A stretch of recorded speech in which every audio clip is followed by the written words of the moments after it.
सरकार के 20 लाख करोड़ के आत्मनिर्भर भारत पैकेज का सबसे ज्यादा असर मैन्युफैक्चरिंग सेक्टर पर हुआ है।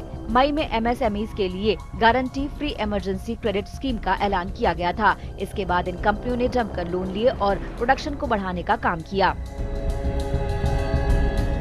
इसी से उत्साहित सरकार पीएलआई स्कीम को मोबाइल के बाद 8 से 10 और सेक्टर्स में लागू करने के लिए तैयार है। एमएसएमई उनको भी एक इंटरेस्ट का एक उन पर मॉरिटोरियम लगा करके बाद में इंटरेस्ट रिलीफ दिया गया। और उनको जो वर्किंग कैपिटल की जो एक समस्या थी कि अगर पूरा इंडस्ट्री अगर बंद हो गया और उन्होंने ऑलरेडी सामान खरीद लिया है, जब तक उसको बना करके बेचेंगे नहीं, पैसे नहीं आएंगे, उस पीरियड के लिए उनको एक वर्किंग कैपिटल की लोन की ज़रूरत थी। तो वो सब भी दिया गया। 3 लाख करोड़ रुपए उसके लिए ईयरमार्क किए गए। करीब करीब 2 लाख करोड़ रुपए के लोन सैंक्शन होकर के करीब वो डिसबर्स हो रहे हैं। मैन्युफैक्चरिंग सेक्टर अक्टूबर में 13 साल में सबसे तेज रफ्तार से बढ़ा है। इसका संकेत परचेजिंग मैनेजर्स इंडेक्स यानी कि PMI के आंकड़ों से मिलता है, जो अक्टूबर में 58.9 के साथ 2007 के बाद उच्चतम स्तर पर पहुंच गया। सितंबर में ये 56.8 के साथ 8 साल के उच्चतम स्तर पर था। इस रफ्तार को जारी रखने के लिए सरकार ने guarantee free emergency credit scheme की मियाद 30 नवंबर तक बढ़ा दी है। इस स्कीम के तहत एमएसएमईज को 3 लाख करोड़ का लोन 31 अक्टूबर तक कम ब्याज दर पर मिलना था। अभी तक 60.67 लाख लेनदारों को 2.3 लाख करोड़ रुपए के कर्ज की मंजूरी मिली है।